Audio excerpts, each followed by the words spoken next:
سے نکلے گی نہ مر کر بھی وطن کی الفت، میری مٹی سے بھی خوشبوئے وفا آئے گی، سرفروشی کی تمنا اب ہمارے دل میں ہے، دیکھنا ہے زور کتنا بازوئے قاتل میں ہے۔ السلام علیکم ناظرین، آپ دیکھ رہے ہیں پنجاب رنگ نیوز HD۔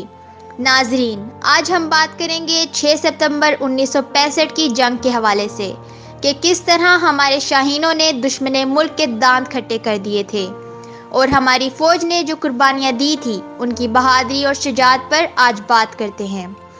ہماری تاریخ کے عظیم ترین دنوں میں سے 6 ستمبر ہے۔ اگر آپ اس دن کی صبح کی تقریر کو سن لیں کہ وہ کیا تقریر تھی جو ریڈیو پاکستان پر تقریر کی تھی۔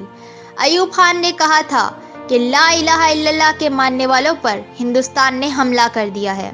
میری قوم کے ہم وطنوں، جنگ شروع ہو چکی ہے، اٹھو اور دشمن پر ٹوٹ پڑو۔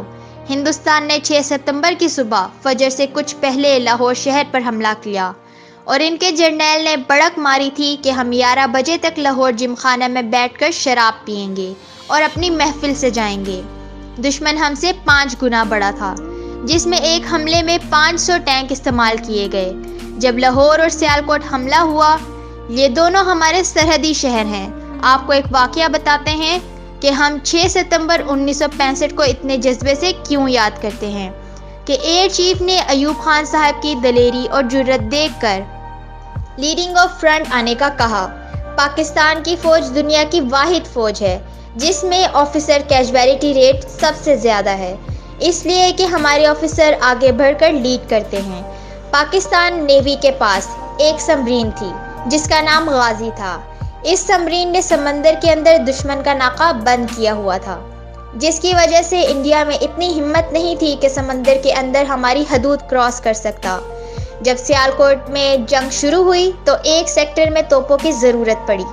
اس سیکٹر میں فرنٹ لائن پر پیدل فوج تھی جن پر ٹینکوں کا دباؤ بہت زیادہ تھا، اور ہماری توپوں کی آخری حد سے بھی زیادہ 3-4 کلومیٹر آگے دشمن کے ٹینکوں کی فوج تھی، اور فرنٹ لائن سولجر کی مدد مانگنے کے بعد جب حساب لگایا گیا تو ہماری توپوں کے گولے دشمن کے ٹینکوں تک پہنچ ہی نہیں پا رہے تھے، اور صورتحال یہ تھی کہ اگر فرنٹ لائن فوج کو اس وقت مدد نہ دی جاتی تو سیالکوٹ شہر کے اس پورے سیکٹر پر دشمن قبضہ کر لیتا۔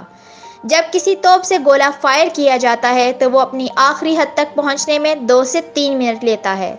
بتایا جاتا ہے کہ اللہ کے توکل پر جب دشمن کے ٹینکوں کی طرف منہ کر کے فائر کیا گیا تو ناقابل یقینی طور پر ٹھیک 3 منٹ بعد فرنٹ لائن پر موجود فوجیوں کی طرف سے وائرلیس پر نعرہ تکبیر کی آوازیں آنے لگ گئی کہ گولہ ٹھیک نشانوں پر دشمن کے ٹینکوں کے درمیان گر رہے تھے۔ حیران کن بات یہ تھی کہ یہ گولے ہماری توپوں کی حد سے بھی 3 کلومیٹر آگے جا کے گر رہے تھے۔ نہ اس سے پہلے توپوں نے اتنے دور فائر کیے، نہ اس کے بعد۔ یہ سب مسلم امہ کی مدد اللہ کی طرف سے تھی۔